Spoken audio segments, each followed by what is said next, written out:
Guarantee ಇದು ಕಣ್ಣೊರೆಸೋ ತಂತ್ರ ಅಷ್ಟೇ. ವೋಟ್ ಬ್ಯಾಂಕ್ ರಾಜಕಾರಣ. ಗ್ಯಾರಂಟಿ ಅಂದರೆ ಇದು ನಿರಂತರವಾಗಿ ನಡೆಸ್ತೀವಿ ಅಂತ ಹೇಳ್ತಕ್ಕಂಥ ಶಕ್ತಿ ಅವ್ರಿಗೂ ಇಲ್ಲ. ಪ್ರತಿ ವರ್ಷ ನೀವು ಎಲ್ಲಿ ತನಕ ಸಾಲ ಮಾಡಿ ನೀವು ಗ್ಯಾರಂಟಿಗಳನ್ನ ಕೊಡ್ತೀರಿ? ಎಲ್ಲಿ ತನಕ ನಡ್ಸೋಕ್ಕೆ ಸಾಧ್ಯ? ಸಾಲ ಮಾಡಿ ಎಷ್ಟು ದಿವಸ ನೀವು ಊಟ ಮಾಡೋಕ್ಕೆ ಸಾಧ್ಯ? ದುಡಿಮೆ ಮಾಡುವಂಥದ್ದಕ್ಕೆ ಅವಕಾಶ ಕೊಡಬೇಕು. ಸಾರ್ವಜನಿಕವಾಗಿ ಬಡವರ ಪರ ಕೆಲಸ ಮಾಡಬೇಕು ಅಂದರೆ ಅವ್ರ ಕೈಗಳಿಗೆ ಕೆಲಸ ಕೊಡಬೇಕು.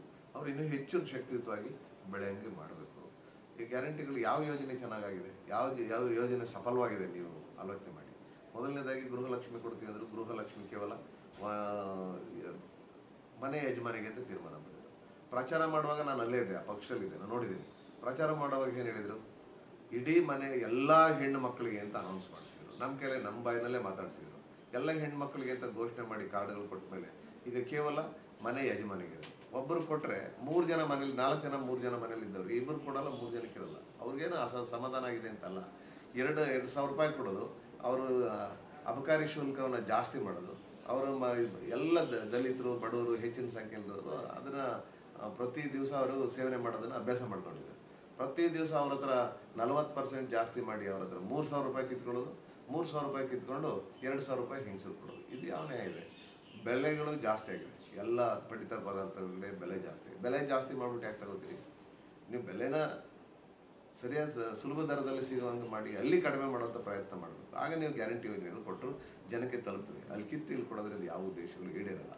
ಇದರಿಂದ ಶಾಶ್ವತವಾದಂಥ ಕೆಲಸ ಅಲ್ಲ. ಉದಾಹರಣೆಗೆ ಈಗ ಸಚಿವರಾಗಿರ್ತಕ್ಕಂಥ H.C. ಮಾದೇವಪ್ಪನವರು, ಅವ್ರ ಇಲಾಖೆ ಸಮಾಜ ಕಲ್ಯಾಣ ಇಲಾಖೆ 11,144 ಕೋಟಿ ರೂಪಾಯಿನ ಈಗಾಗಲೇ SC/ST ಇದರಲ್ಲಿ ನಿಗಮದಲ್ಲಿ ಇದ್ದಂಥ ಹಣವನ್ನು ಇಲಾಖೆಗೆ ಕೊಟ್ಟಿದ್ದಂಥ ಅನುದಾನವನ್ನು ವಾಪಸ್ ತಗೊಂಡು ಅದನ್ನು ಗ್ಯಾರಂಟಿ ಕೊಟ್ಟರು. ಗ್ಯಾರಂಟಿ ಕೊಡೋ ಯೋಜನೆಗೆ ದುಡ್ಡು ಅದು. ದಲಿತರನ್ನ ಸಬಲರನ್ನಾಗಿ ಮಾಡೋದು ಗ್ಯಾರಂಟಿ ಕೊಟ್ಬಿಟ್ರೆ ದಲಿತರು ಬದಲಾವಣೆ ಆಗ್ಬಿಡ್ತಾರ? ದಲಿತರಿಗೆ ಉದ್ಧಾರ ಆಗ್ಬಿಡ್ತಾರ?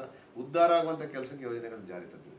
ಆ ಯೋಜನೆಗಳನ್ನ ಕೊಡಬೇಕು ಹೊರತು ನೀವು ಅಲ್ಲಿ ಕಿತ್ತು ಅವ್ರ ಬಸ್ ಚಾರ್ಜ್ಗೂ ಅವ್ರು ಕೊಡ್ತಕ್ಕಂಥ ಇದಕ್ಕೂ ಹೆಣ್ಮಕ್ಳಿಗೆ ಅಥವಾ ಬೇರೆ ಬೇರೆ ಯೋಜನೆ ನಿಧಿಗೆ ಆ ಹಣವನ್ನು ನೀವು ಡೈವರ್ಟ್ ಮಾಡೋದ್ರಿಂದ ಅದು ನಿಜವಾದಂಥ ಗ್ಯಾರಂಟಿ ಯೋಜನೆಗಳಲ್ಲ. ಅವ್ರ ಇಲಾಖೆ ಸಚಿವರಾಗ್ಬಿಟ್ಟು ಇಂಥ ಅನ್ಯಾಯ ಮಾಡಿದ್ದಾರೆ. ಇನ್ನೇನು ಒಳ್ಳೇದು ಮಾಡ್ತಾರೆ ದಲಿತರಿಗೆ?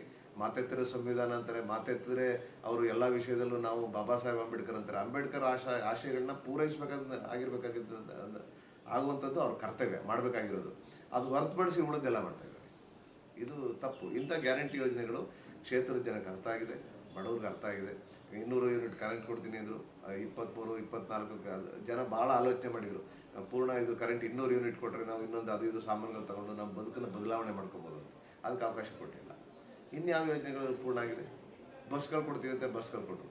ಅದು ಲಿಮಿಟೆಡ್ ಕಡಿಮೆ ಬಸ್ಗಳನ್ನ ಮಾಡಿಬಿಟ್ರು. ಕಡಿಮೆ ಬಸ್ ಮಾಡಿ ಜನ ಹತ್ತಿದಂಗೆ ಮಾಡೋದು. ಸಾರ್ವಜನಿಕ ಹತ್ತೋದೇ ಕಷ್ಟ ಇದೆ. ರಶ್ ಆದರೆ ಜನಕ್ಕೆ ದುಡ್ಡು ಕೊಟ್ಟು ಹೋಗ್ತೀವಿ ಅನ್ನೋರು ಸಂತೋಷವಾಗಿ ಬಸ್ ಹತ್ಕೊಂಡು ಹೋಗಕ್ಕೆ ಸಾಧ್ಯ ಇಲ್ಲ. ಆ ರಶ್ಯಲ್ಲಿ ನುಗ್ಗಿ ನೆಗೆದು ಓಡಾಡಬೇಕು. ಎಷ್ಟು ಜನ ತೊಂದರೆ ಆಗ್ತದೆ? ನೀವು ಅದಕ್ಕೆ ಸಫಿಷಿಯೆಂಟಾಗಿ ಬೇರೆ ಆಲೋಚನೆಗಳು ಮಾಡಿ. ಇನ್ನೂ ಶಕ್ತಿ ಯೋಜನೆ ಕೊಡಿ, ಹೋಗಲಿ, ಕಷ್ಟದಲ್ಲಿರ್ತಕ್ಕಂಥವ್ರು ಬಡವರು ಸಹಾಯ ಆಗ್ತದೆ.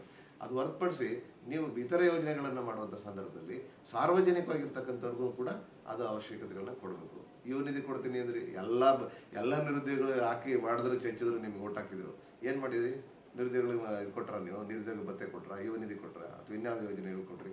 ಎಲ್ಲನೂ ಮೋಸ ಮಾಡಿದ್ರಿ. ಇನ್ಯಾವ ಗ್ಯಾರಂಟಿ ಯೋಜನೆಗಳು? 10 kg ಅಕ್ಕಿ ಕೊಡ್ತೀವಿ ಅಂದರೆ 5 kg ಕೇಂದ್ರ ಸರ್ಕಾರ ಕೊಡ್ತಾ ಇದೆ. ಇನ್ನು 5 kg ಎಲ್ಲಿ ಕೊಟ್ರಿ? ಕೊಟ್ರ? 10 kg ಕೊಡ್ಬೇಕಲ್ಲ ನೀವು. ನಿಮ್ಮ ಆಶ್ವಾಸನೆ ನಾವು 10 kg ಕೊಡ್ತೀವಿ ಅಂದರೆ ರಾಜ್ಯ ಸರ್ಕಾರ 10 kg ಕೊಡಬೇಕಾಯ್ತು. ಕೇಂದ್ರ ಸರ್ಕಾರದ ಯಾಕೆ ಸೇರಿಸ್ಕೋತೀರಿ ನೀವು? ನರೇಂದ್ರ ಮೋದಿಜಿಯವ್ರು ಕೊಟ್ಟಿರ್ತಕ್ಕಂಥ ಅಕ್ಕಿ ಅಲ್ವಾ ಅದು? ಹೀಗೆ ನೀವು ಎಲ್ಲ ಸುಳ್ಳುಗಳನ್ನ ಜನ ಅರ್ಥ ಮಾಡ್ಕೊಂಡಿದ್ದಾರೆ. ನೀವು ಕೊಡ್ತಕ್ಕಂಥ ಯೋಜನೆಗಳು, ನೀವು ಮಾಡಿರ್ತಕ್ಕಂಥದ್ದೆಲ್ಲ ಜನಕ್ಕೆ ಅರ್ಥ ಆಗ್ತದೆ. ಮತ್ತೆ ಅವ್ರನ್ನ ನೀವು ಯಾಮಾರ್ಸೋಕ್ಕೆ ಸಾಧ್ಯ ಇಲ್ಲ ಅನ್ನುವಂಥದ್ದು.